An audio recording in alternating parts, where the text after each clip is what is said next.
Oh yeah, well we wouldn't, but oh yeah, the promoter. I mean, the one thing that I really hated doing when I'd come like the sound check or in the afternoon, you walk by catering and you would see some poor little girl with this big freaking bowl of a bowl of M&Ms, going through them, and knowing full well that if there was one brown one left in there, the show was on the line. Show was on the line, her job was on the line, everything. Oh my God. And whereas we really didn't actually look for them, I'm sure there were a few nights where we spilled them out, whatever, but there were a couple times where we found a brown M&M. One night, I forget where we were playing, everything that we could find that wasn't attached to the walls or the floor ended up in the middle of the room.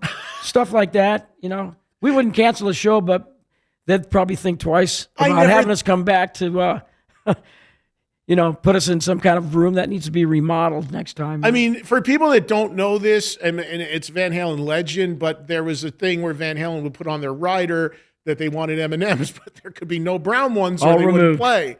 And I never thought of some intern or something got assigned going through bags of M&Ms and separating, taking the brown ones out. What pressure? I got 15,000 people waiting to see Van Halen. They see a brown M&M. The show's not happening. That is crazy. I was told, and I don't know if this is true, I had heard that the reason that you or the band or the tour manager, whoever instituted that, was it was a way to show if the promoter was actually reading the rider. That was also part of it, yeah. Because if the promoter came, are you guys fucking serious? That you knew they at least read it. Yep. And didn't just say, here's this is what you get, be happy with it. Yeah. Because we, as a band, we didn't have that many demands. Obviously, Alex wanted a tub of beer on ice and, a bottle of Jack Daniels, a couple bottles of this. And then if there were sandwiches back there, we were good with it. But we thought... What did you have on your rider? Jack Daniels? Well, I had the Jack Daniels on there, yeah. Yeah.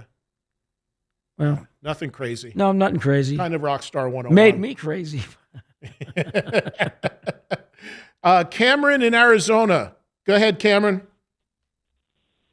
Hey, Eddie, thanks for taking my call. Can you guys hear me all right? Yeah, we got you, Cam. Hey, go, Cameron. All right, cool.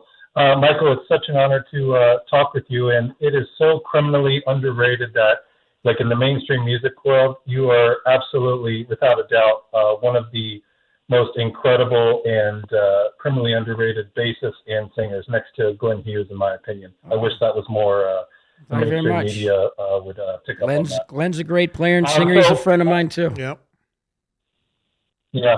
So I just wanted to ask, what was your favorite, getting into like the composing and musical side of things for a second, what was your favorite bass line, riff, whatever you want to call it, to create or compose throughout the entire career? It doesn't have to be Van Halen. It can be with any of the other amazing groups you've been a part of.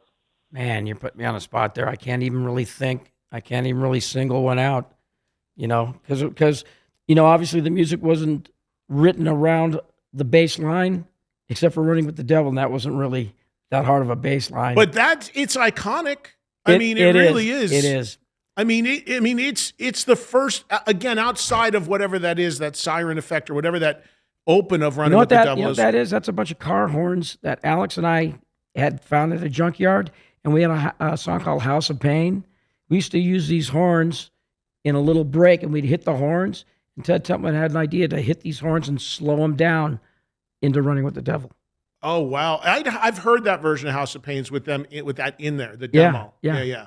So they just put that on the front of Running with the Devil. But, I forget where I was. I was at a rock and roll fantasy camp or something, and I don't know if it was Rudy Sarzo or somebody, and I said, I don't know how to play anything. I'm not a musician. And Rudy goes, I could show you to play Running with the Devil.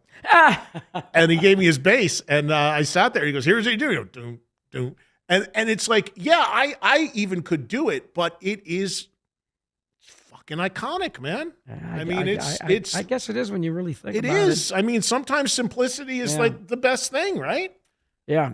Maybe a song like Girl Gone Bad, that used to be one of my favorite jams on stage when we used to play that live. Yeah. Yeah, that's good. Something like that. Yeah, so much. There's so much. One or two more quick ones before we got to call it. Here's Brandon in South Carolina. Go ahead, Brandon. Michael, this is an absolute, complete, and total honor to be sitting here chatting with you. This is unbelievable. Oh, thank you very much. What do you want to chat about? Yeah, man. I wanted to ask you about Sunday afternoon at the park. just dig that song because it's kind of quirky and instrumental. And it sounds like there's some cool bass effects. And I was just curious, how did you guys lay that one down? Did you like press record and start playing that one in the studio, or what was the story behind that? Eddie had found this little keyboard thing somewhere on tour or whatever. It was just a little piece of crap keyboard thing, but it gets some really weird sounds out of it. And he started messing around with it. And that's how, or 1 foot out the door, he used this thing on. Mm-hmm. And if it's you can hear it. It sounds like some kind of keyboard, like a gurgly, some kind of gurgly. sound. And this thing was like maybe 12 inches wide by, and it was just a little piece of junk. And Eddie used to he loved it. And so we had a couple of pieces there was one Sunday afternoon, the party. Is that the one? I think during one of my bass solos one year, I played that on stage. Alex and I went into that and played it. But yeah, it was just this little, he'd find this little fun thing to do, and he'd say, hey, I'm going to put it somewhere.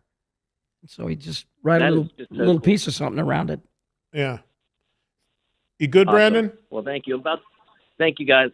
Thank you, man. The Fair Warning album is a record among musicians that is like super loved.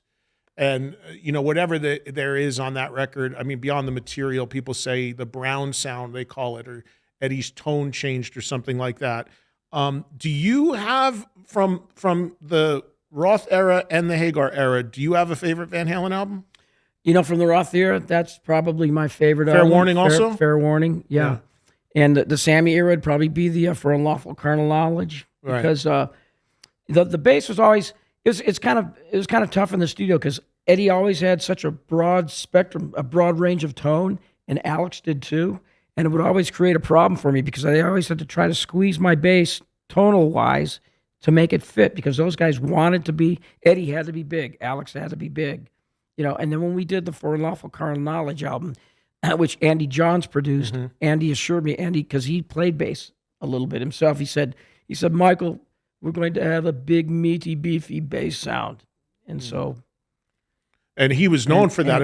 For people that don't know, Andy Johns engineered Zeppelin records, and he was known for getting this great bottom end as well in his performances. Yeah, Andy John's a legendary British producer. He did the Cinderella records early on, and that was the only thing he did with Van Halen was For Unlawful, I think. Yeah, that was it. But he also worked with Chickenfoot on our first record. Oh yeah. Yes, he sadly passed away, but sonically, just incredible sounding records.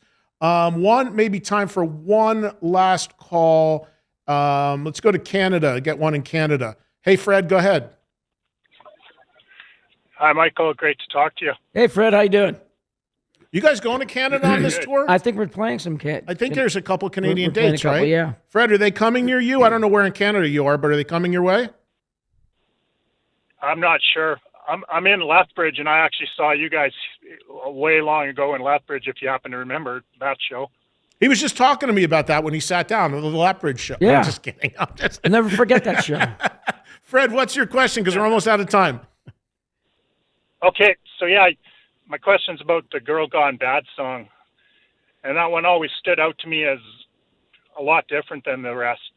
And I was just wondering, was that mostly an Eddie thing, or was it a collaboration? And was there like a King Crimson or a Rush influence on that? Because it's kind of proggy.